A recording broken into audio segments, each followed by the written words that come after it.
This is the Teacher Talking Time podcast. Because students do need a model in class.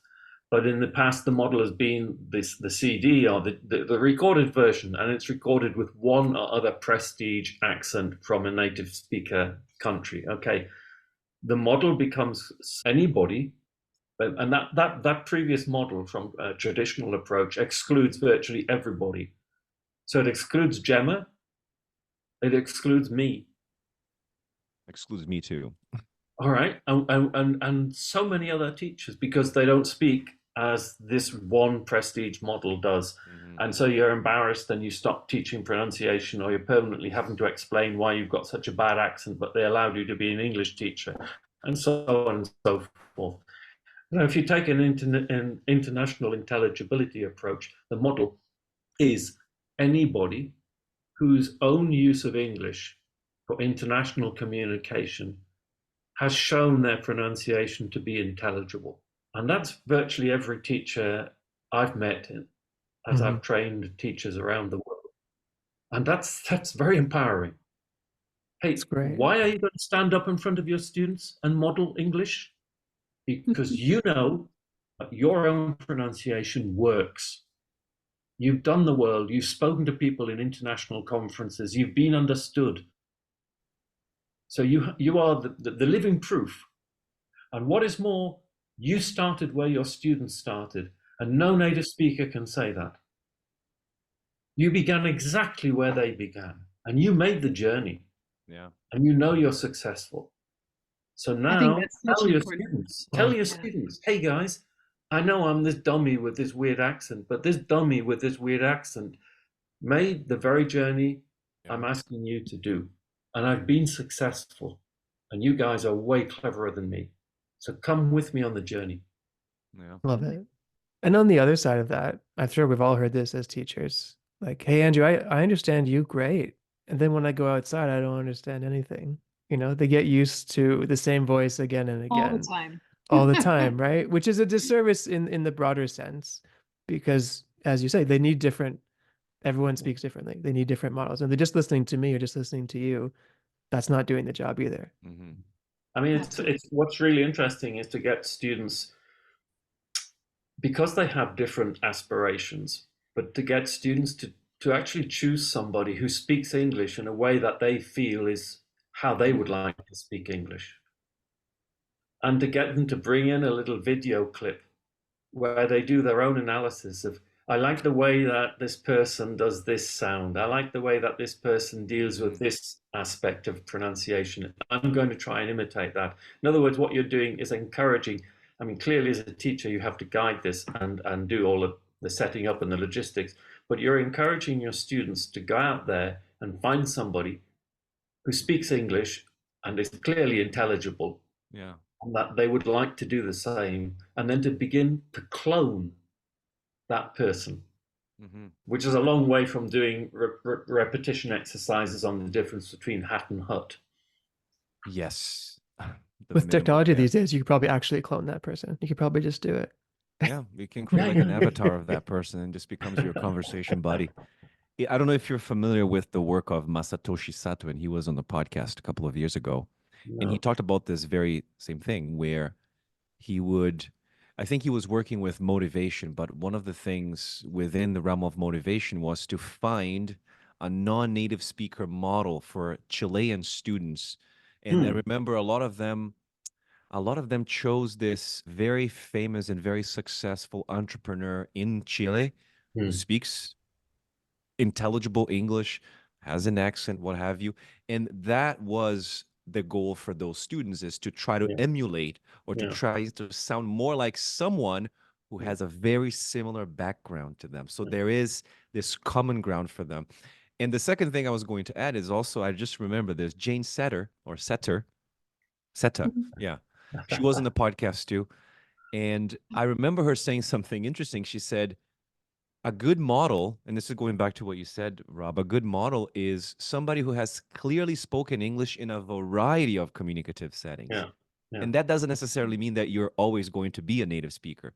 There are people who can speak English very clearly in very different communicative settings And they can be a native speaker, or they can be a non-native speaker. And again, I remember one of my best friends is from Ireland.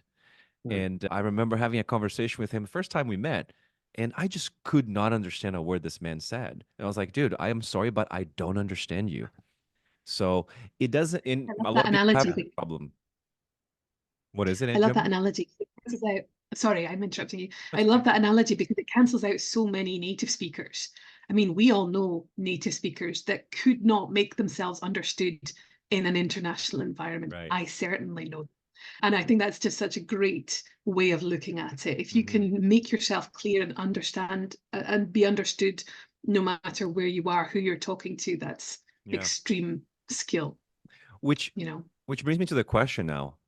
How has this shift in emphasis from a native-like pronunciation to intelligibility, how do you think this has affected the learner's confidence and motivation in learning a language? What has been your experience with that like so far? Something that Robin always says, and I think we put this in the book as well. Robin says, if you work on these sounds from the lingua franca core that we know will increase intelligibility, and he says it's so matter of fact, if you work on these sounds, you will improve your intelligibility, your international intelligibility. It's that simple. And I think that's such a powerful message. If you do this, it's very likely you're going to improve. People will understand you far more easily. They will understand you the first time. And I think it's very liberating for many students who have this kind of idea of what they should be working towards. And when you tell them actually, and you show them the models, you introduce near peer role models like you were talking about there, I think it can be very liberating. At least certainly that's my experience. And, you know, I work in academia, I'm working with international postgraduates all the time. And when you remind them, you know, look at our university, it's something like 50, in certain departments, you know, it's 50% international staff and students.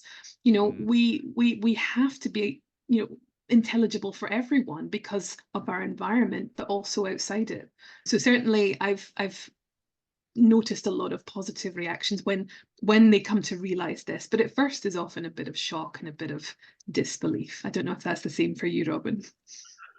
Disbelief, you got me on thinking about my students said to me that they really appreciated my concern for their pronunciation. I mean, I loved the job I had teaching English in the School of Tourism, and I got on really well with students and staff.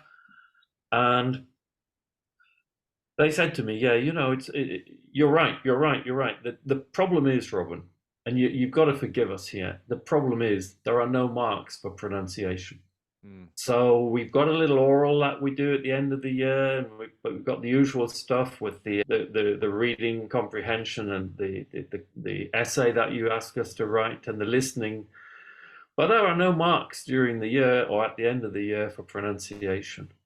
And I thought, yeah, and you know, the little bit of the effort they make to get through the 3-year course and the commitment and the time they spend in hotels and all that. And I'm asking them to also worry about their pronunciation, and there's no payback on it. So I checked out the university regulations, and there was nothing to stop me actually getting my students to record them speaking English and for me to award a mark. And it was amazing, the impact. Students just totally switched on to pronunciation. And the thing that I was laughing about that you made me think about, Gemma, was the day I handed the students would give me the recording, which was in a reel-to-reel cassette then. There's no digital stuff at the time. And they would give me the script with their name on, and I would mark incorrect pronunciation onto their script and then give them a final mark for what I'd listened to. So I gave this piece of paper and the cassette back to a student and walked on to the next student and was giving another piece of paper back. And the student who just received her work said, "Robin, you've given me somebody else's." And I turned around and saw her name on the top, and I said, "No, it's yours." She said, "It can't be mine. It's got an 8 out of 10. And I said, "That's because you pronounced everything correctly. I showed you 2 things or blah, blah, blah." And she said, I got 8 out of 10. And I said, "Yeah." She said, I never get more than 4. And I said, "I'm sorry, this is pronunciation. You got 8 out of 10. I'll take the mark away if you want. She said, no, I'll have that mark. And it went like that. You see that students started to find out, Jesus, this is really interesting. I mean, we get marks for this. And they said, is this carried through to the end of the year, Robin? And I said, yeah, it's in my book. It's in my file, you know. It's part of your year mark. It's 20% of the year mark is your pronunciation. Their pronunciation shot up in quality. And then they came and they said, we've come to tell you, we feel a bit guilty because we've finished, the third year's over and we've got our diploma, but you should know we cheat on the pronunciation work. And I go, oh, really? And they said, well, we get together, 3 or 4 of us who, you know, we trust each other.